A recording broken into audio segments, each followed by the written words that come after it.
Menimipas lantik 6 pejabat baru, Mas Hudi pimpin pemasyarakatan. Resmi jabat Dirjen Pas, Mas Hudi beri arahan jajaran pemasyarakatan. Pimpin apel perdana, Mas Hudi perintahkan jajaran perkuat sinergi. Silmi Karim tinjau sejumlah UPT pemasyarakatan Jawa Tengah. Direktur Tekforma tinjau fasilitas penunjang pembinaan wilayah Gunung Sindur. Kunjungi Lapas Narkotika Bangli, Otto Hasibuan puji keberhasilan pembinaan.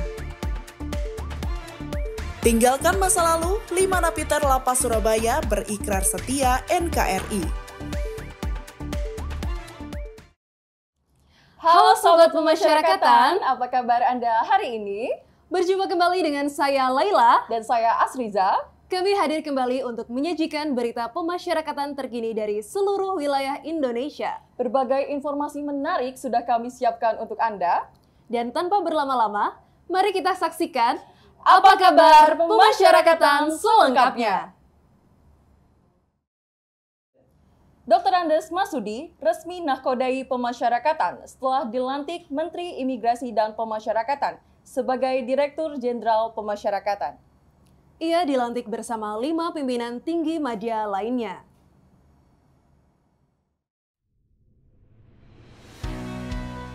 Menteri Imigrasi dan Pemasyarakatan Agus Andrianto secara resmi melantik 6 pejabat baru di lingkungan Kementerian Imigrasi dan Pemasyarakatan. Salah satunya Brigadir Jenderal Polisi Dr. Andes Mas Hudi sebagai Direktur Jenderal Pemasyarakatan. Agus mengingatkan kepada pejabat yang baru dilantik untuk menindaklanjuti asta cita Presiden, dan pihaknya telah menetapkan 13 program akselerasi dan 5 perintah harian yang harus dilaksanakan. Agus juga mengingatkan kepada seluruh unit pelaksana teknis pemasyarakatan untuk terus meningkatkan pengamanan di lapas dan rutan, serta memberantas peredaran handphone, narkoba, dan pungutan liar. Dengan tegas, Agus menyatakan tidak akan ragu memberikan sanksi dan hukuman yang berat kepada pegawai yang terlibat dalam tindakan yang mencoreng integritas sebagai seorang ASN. Ia turut menyampaikan apresiasi kepada seluruh pegawai atas capaian positif yang telah diraih selama ini, termasuk capaian pendapatan negara bukan pajak atau PNBP pemasyarakatan tahun 2024 yang mencapai 58,58 miliar atau 621% dari target. Menteri Mipas berharap seluruh pegawai dapat mempertahankan capaian baik yang telah diraih dan menjaga konsistensi pelaksanaan tugas dan tanggung jawab, serta terus berinovasi dalam memberikan pelayanan yang terbaik untuk masyarakat. Resmi menjabat Direktur Jenderal Pemasyarakatan, Dr. Andes Mas Hudi sampaikan arahan kepada jajaran pemasyarakatan. Pengarahan dilakukan secara hybrid kepada seluruh jajaran pemasyarakatan di Indonesia. Setelah dilantik sebagai Direktur Jenderal Pemasyarakatan, Mas Hudi menekankan komitmennya untuk mengimplementasikan 13 program akselerasi Menteri Imigrasi dan Pemasyarakatan kepada jajaran unit pelaksana teknis pemasyarakatan di seluruh Indonesia secara hybrid. Pada arahannya, Mas Hudi menegaskan pesan Menteri Imigrasi dan Pemasyarakatan terkait pemberantasan peredaran narkoba, pungutan liar, dan penggunaan handphone di dalam lapas dan rutan. Ia menyebutkan peredaran narkoba dapat merusak generasi muda bangsa Indonesia. Selain itu, Dirjen Pas juga menyoroti persoalan over capacity atau overcrowding yang masih menjadi tantangan besar di pemasyarakatan. Menurutnya, keterbatasan lahan dalam lapas dan rutan bukanlah hambatan dalam mendukung ketahanan pangan, di mana warga binaan dapat dilibatkan dalam budidaya peternakan dan budidaya tanaman menggunakan polybag. Harapannya hasil panen ini nantinya mampu mendukung kebutuhan pangan mandiri di lapas dan rutan dengan target minimal 5%. Lebih lanjut, Mas Hudi juga mewajibkan kepada seluruh lapas dan rutan di Indonesia untuk memiliki Induk Koperasi Pemasyarakatan Indonesia atau Inkopasindo yang telah diresmikan Desember lalu. Keberadaan koperasi ini sebagai upaya meningkatkan kesejahteraan pegawai dan warga binaan dalam memenuhi kebutuhan sehari-harinya dengan harga yang lebih terjangkau. Dr. Andes Mas Hudi pimpin apel perdana di lingkungan Direktorat Jenderal Pemasyarakatan. Kesempatan tersebut ia manfaatkan untuk memperkenalkan diri sekaligus menegaskan arah kerja pemasyarakatan ke depannya. Secara perdana, Direktur Jenderal Pemasyarakatan Mas Hudi pimpin apel pagi di lingkungan Direktorat Jenderal Pemasyarakatan. Apel pagi ini menjadi momentum untuk memperkenalkan dirinya sebagai direktur yang baru, sekaligus menegaskan arah kerja pemasyarakatan ke depannya. Kerjasama dan koordinasi tim dari pusat hingga wilayah menjadi salah satu fokusnya untuk mewujudkan pemasyarakatan yang lebih maju. Ia juga mengingatkan pegawai untuk menjaga integritas, kejujuran, dan kedisiplinan dalam melaksanakan amanat tugas dan tanggung jawab dengan sebaik-baiknya. Wakil Menteri Imigrasi dan Pemasyarakatan Silmi Karim tinjau sejumlah unit pelaksana teknis pemasyarakatan wilayah Jawa Tengah.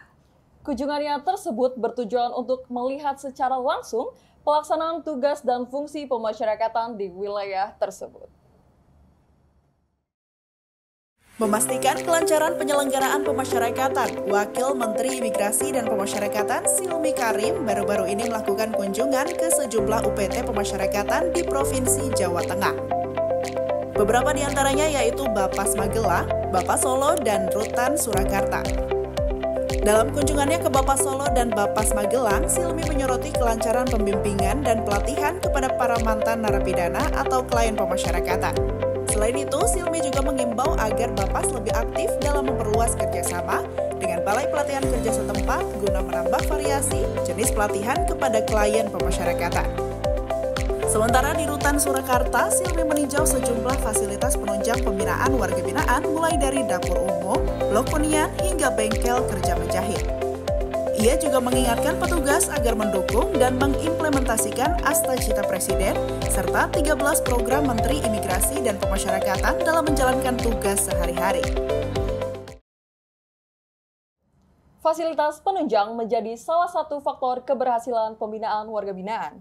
Untuk itu, Direktur Teknologi Informasi dan Kerjasama Pemasyarakatan meninjau langsung 2 unit pelaksana teknis pemasyarakatan di wilayah Gunung Sindur. Direktur Teknologi Informasi dan Kerjasama Pemasyarakatan Maulidi Hilal beserta jajaran meninjau langsung fasilitas penunjang pembinaan warga binaan Lapas Narkotika Kelas 2 Gunung Sindur dan Lapas Khusus Kelas 2 Gunung Sindur.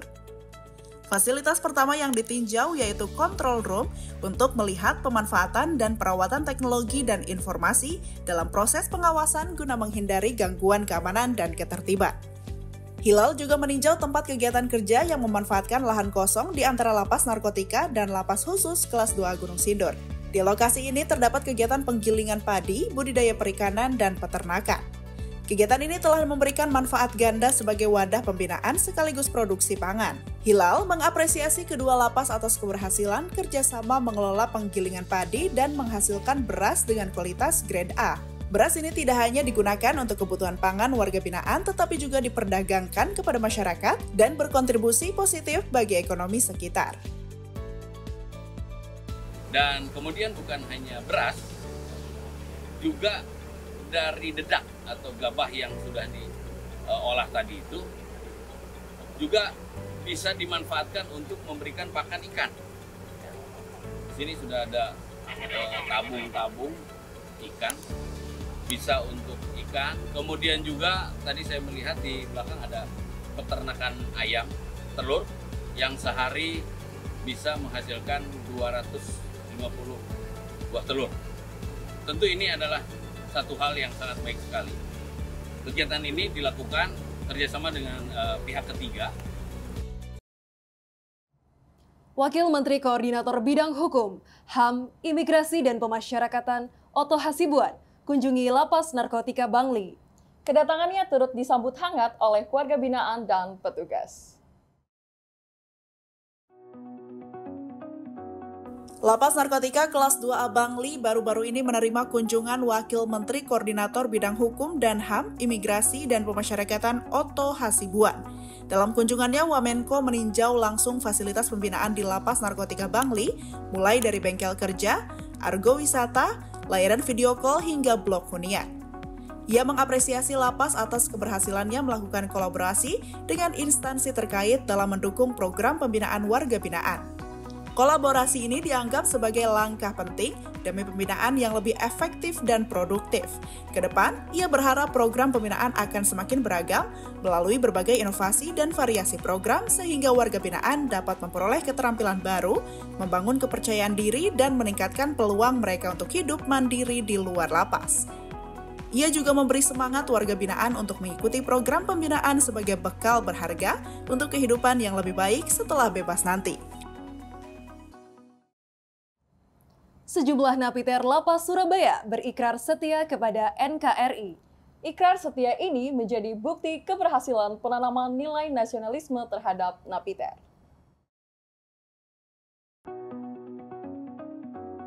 Lima narapidana teroris Lapas Kelas 1 Surabaya nyatakan ikrar setia kepada Negara Kesatuan Republik Indonesia. Kelima napiter tersebut sebelumnya menjalankan masa pidananya di Rutan Khusus Narapidana Teroris Cikeas. Ikrar setia ini merupakan bukti keberhasilan pembinaan yang tak lepas dari peran aktif dan sinergi berbagai pihak seperti petugas wali napiter, TNI, Polri, dan BNPT, juga ex-warga binaan yang tergabung dalam lingkar perdamaian.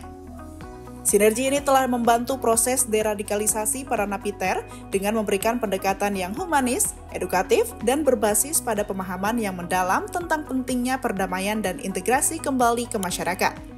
Ikrar setia ini menandakan bahwa napiter siap untuk mencintai NKRI dan bersama-sama menjaga Pancasila dengan menghargai perbedaan yang ada. Pancasila bukan hanya berkedudukan sebagai dasar negara Republik Indonesia, tetapi juga sebagai ideologi nasional, pandangan hidup bangsa Indonesia, dan pemersatu bangsa.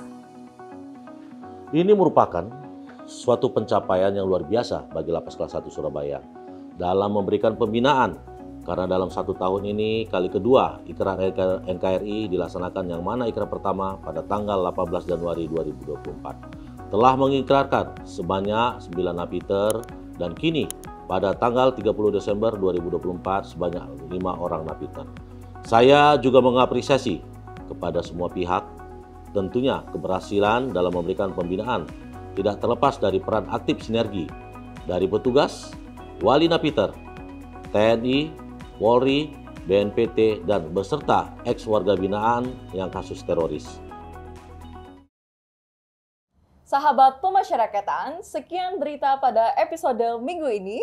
Update terus informasi seputar pemasyarakatan pada media sosial kami di bawah ini. Saksikan pula tayangan program TV pemasyarakatan yang dapat diakses pada saluran YouTube PAS TV Ditjen PAS. Kami mewakili kerabat kerja yang bertugas, mohon undur diri, dan jangan lupa untuk saksikan terus Apa Kabar Pemasyarakatan. Sampai jumpa!